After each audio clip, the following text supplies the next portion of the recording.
unayemuomba. Unatakiwa mjue huyo Mungu unayemuomba. Unatakiwa mjue Mungu unayemtumikia. Ayubu alimjua Mungu anayemuomba. Na ndio maana alipopita katika magumu yale, alipopita katika mateso yale, hakulalamika kwa mtu, wala hakuwa na mashaka moyoni mwake. Akajua ninamjua Mungu aliyeyaruhusu haya. Haleluya, tumshukuru Bwana. Kwa hiyo kuna vitu tunatakiwa kuviangalia, hasa katika ulimwengu wa roho. Kuna vitu tunatamani tuvitazamishe kwenu watumishi wa Mungu, tukiwa kama wachungaji, tukiwa kama viongozi. Watu wajue Mungu wa kweli ni yupi. Watu leo wanapapasa, wanatangatanga, hawajui Mungu wa kweli ni yupi. Hawajui ni Mungu yupi wa kumwendea. Natamani kanisa la leo tujue ni Mungu gani tunamtumikia. Mungu wetu ni Mungu anayejibu. Mungu wetu ni Mungu anayetenda. Mungu wetu ni Mungu anayefanya mambo makubwa yanayopita fahamu zetu. Haleluya, tumesoma. Tusiwatazamishe kwa vitu vya dunia hii tu ambavyo vinapita. Vitu vya dunia hii vina mwisho, lakini tunataka tuwatazamishe vile vilivyo vya umilele, visivyoweza kuharibika.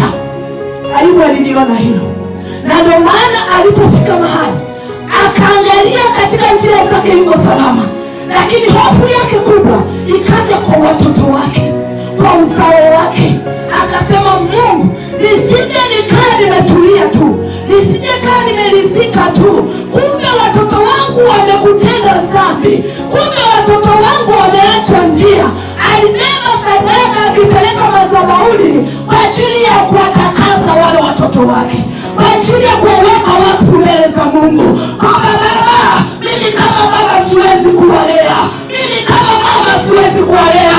Yuko Mungu anayewalea, yuko Mungu anayewatazama. Mungu sadaka iwapokee, walinde mwenyewe. Haleluya, tumesoma Bwana. Ndicho alichokitambua. Hata wewe mwenyewe unaweza kusema, katika biashara zangu siwezi bila wewe Mungu. Juu ya masomo yangu siwezi bila wewe Mungu kutangulia mbele yangu. Sikia mtumishi wa Bwana, kila utakalo lifanya jambo liwe sahihi kwa Bwana, sio kwa wanadamu, kwa sababu wanadamu hao leo wanaweza wakakuinua juu sana, kesho wakakushusha. Hebu simama katika njia ya Yesu Kristo. Yeye ndiye atakayekuwa msaada wako. Yeye ndiye atakayekuwa jibu lako. Yeye ndiye atakayekuwa faraja yako. Yeye ndiye atakayekuwa ushindi kwako katika magumu yote. Ayubu alitambua, akasema, nitamwendea Bwana, nitamwendea baba yangu, awaangalia watoto. Sitaendesha ngazi zao, sitaita wajomba zao wakalisha waseme nao. Yuko Mungu wangu aliyewaumba. Ninabeba sadaka yangu,